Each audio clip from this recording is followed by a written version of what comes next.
One of the most complex and morally grey characters we encounter in CD Projekt Red's masterpiece, The Witcher 3 Wild Hunt, is undoubtedly Philip Stringer, also known as the Bloody Baron. This man, who reigns in Crow's Perch in the unforgiving lands of Velen, may initially seem like a crude, heavy-drinking and cruel commander. However, as his story unfolds, the tempests within his soul, his regrets and tragedies come to light. The Baron's psychology has been shaped by the traumas of war, the destructive effects of alcoholism, a twisted understanding of love, a deep sense of guilt, and a desperate search for redemption. At the core of the Baron's character lie the deep scars of his years as a soldier. The brutality of war, the constant threat of death, and the normalization of violence have profoundly affected his worldview and problem-solving methods. The harshness, emotional detachment, and ruthlessness he developed to survive on the front lines transformed into toxic elements in his civilian life, especially in his family relationships. Symptoms of post-war trauma manifest in the Baron's sudden outbursts of anger, paranoid tendencies, and most significantly his resort to alcohol. For him, violence is the primary way he learned to take control and solve problems. This is tragically evident in his brutal treatment of his men at Crow's Perch and, unfortunately, in his relationship with his wife Anna and daughter Tamara. Alcohol plays a central role in the Baron's life.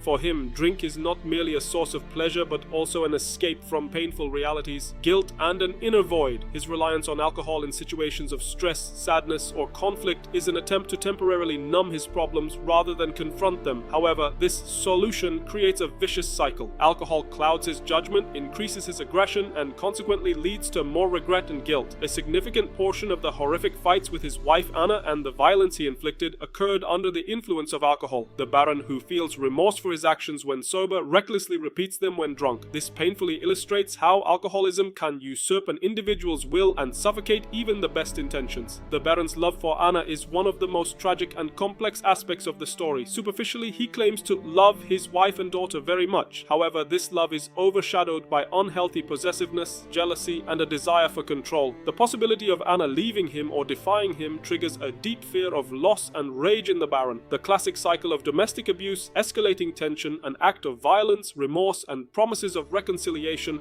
has been repeated countless times in the Baron's marriage. The Baron, who becomes a monster during moments of violence, can later transform into someone tearfully begging for forgiveness and buying gifts. However, this good behavior never lasts because the underlying issues, his trauma, alcoholism, lack of anger management, and unhealthy attachment patterns, remain unresolved. His understanding of love is based more on filling his own emotional voids and maintaining control than on understanding the emotional needs and boundaries of the other person. Despite all his boorishness and denial, the Baron grapples with a profound sense of guilt and remorse. These feelings occasionally surface, especially when he recounts his story to Geralt. The weight of what he did to Anna and his unborn child is a burden on his shoulders. His interactions with the botchling are one of the most tangible reflections of this guilt. The compassion he shows for his stillborn child transformed into a monster and his effort to turn it into a lubberkin is a kind of quest for atonement. However, this remorse often falls short of translating into action or is misguided. He is so focused on his own pain that he struggles to fully comprehend the trauma experienced by Anna and Tamara. An important part of the Baron's psychology is his mechanisms of self-deception and evasion of responsibility. Instead of taking responsibility for the terrible things he has done, he often blames others or circumstances. He claims Anna nagged,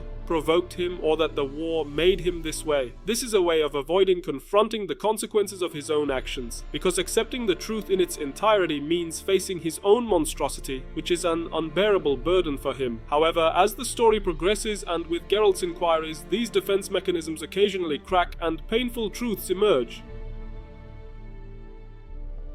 The Baron tries to be a father figure for both Tamara and, to some extent, his deceased infant. However, he fails tragically in this role as well. His love for Tamara prevents him from understanding her individuality and the fear she has experienced. He perceives his daughter running away from him as a betrayal, and his efforts to bring her back are, again, fueled by a desire for control and possession. His desire to be a good father and husband is constantly undermined by the destructive forces within him. The title Baron grants Philip Stringer a certain power and authority in a lawless land like Velen. However, this power is a mask hiding his inner loneliness and desperation. Although his men obey him, he lacks genuine emotional connection or understanding. Crow's Perch is more a prison of his own making than a fortress for him. In the absence of his family, this loneliness deepens, driving him further into alcohol and despair. The illusion of power and control was not enough to keep his family together. The Baron's story is a concrete example of the struggle between good and evil within a person. He is not a purely evil character. He harbors glimmers of love, remorse, and compassion. However, these positive traits are constantly suppressed and distorted by trauma, alcoholism, and uncontrolled anger. The ritual to transform his deceased infant symbolically represents his attempt to tame the monster within himself and create a better self. Yet, even this transformation is fragile and vulnerable to external influences. In conclusion, the Bloody Baron is a character who perfectly reflects the moral complexity of the Witcher universe and the depths of human psychology. He is neither a complete hero nor an absolute villain. He is a profoundly human figure, full of flaws, weaknesses, regrets, and tragic choices. Philip Strenger's story is an unforgettable and harrowing narrative about how unchecked anger, addiction, and unprocessed trauma can lead an individual and those around them to ruin. The Baron, who leaves his mark on Velen's grim atmosphere, offers players moral and psychological lessons they will not soon forget.